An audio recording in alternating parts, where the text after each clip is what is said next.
The underlying theme of the budget 2013 was growth. The finance minister spoke about growth, spoke about the challenges.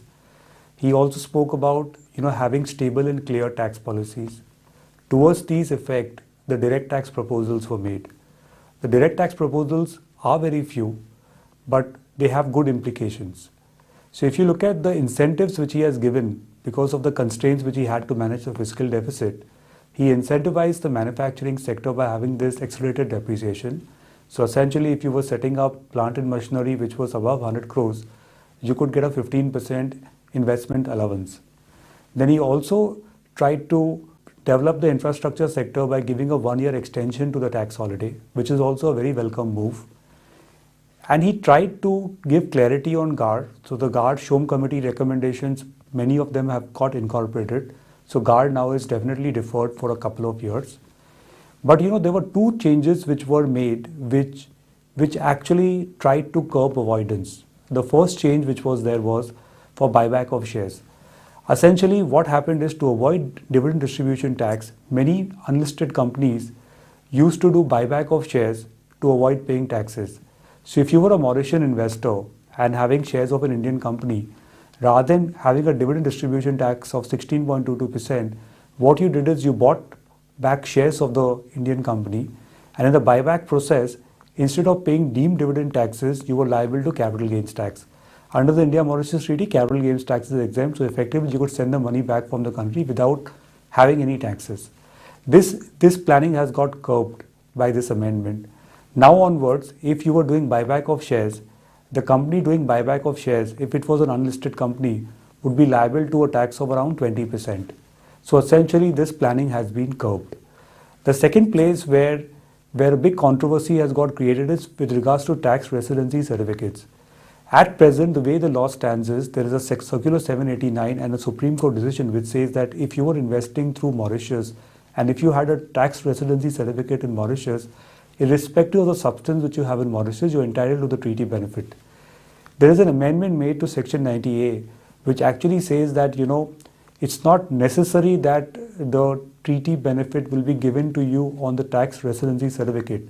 It is important, but it is not conclusive. So what controversy this amendment can create is something which one has to wait and watch. But if a clarification on this comes, then it will be good, because the foreign investor sentiment again otherwise will get dampened if something goes wrong on this front. The other places where the direct tax proposals look to be promising is the fact that there was a fear that inheritance tax would come in. That's not come. There was a fear that super rich would be taxed. Yes, super rich have been taxed, but the impact is not too significant. First of all, he has defined super rich to be above 1 crore. And he also says there are only 42,800 people who fall in that bracket. So which means that, majority of the taxpayers are not covered in this amendment, and that should not cause too much grief. Second is, he also says that this change is only for 1 year. So it's not that this super rich tax of a surcharge of 10% above 1 crore is going to be there forever.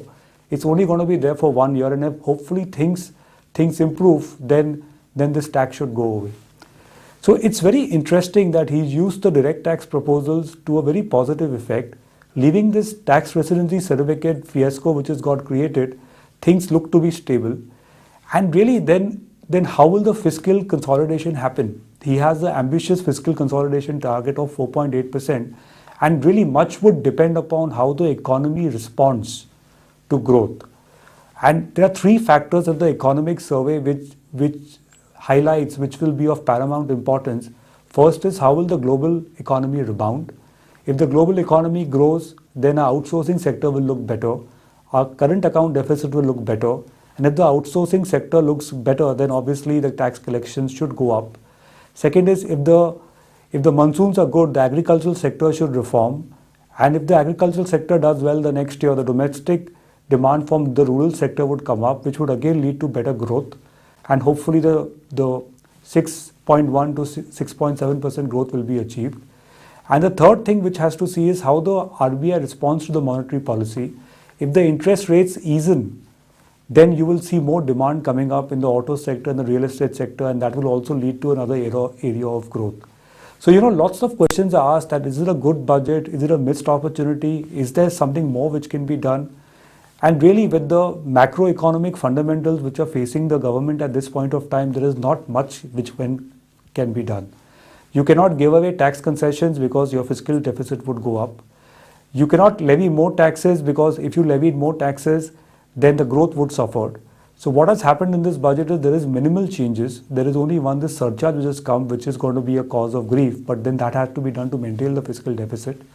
If all the parameters which I mentioned earlier, the three parameters which bolster growth, pan out well, then hopefully the economy should take care of itself to meet the tax targets and the fiscal deficit would go down. And at the end of 1 year, then we will know if the growth ticks up, that yes, the fiscal deficit has been controlled and the budget has achieved its objective. So just to have a judgment today that's a good budget or bad budget, leaving the TRC point out, is anybody's guess. One has to just wait and watch.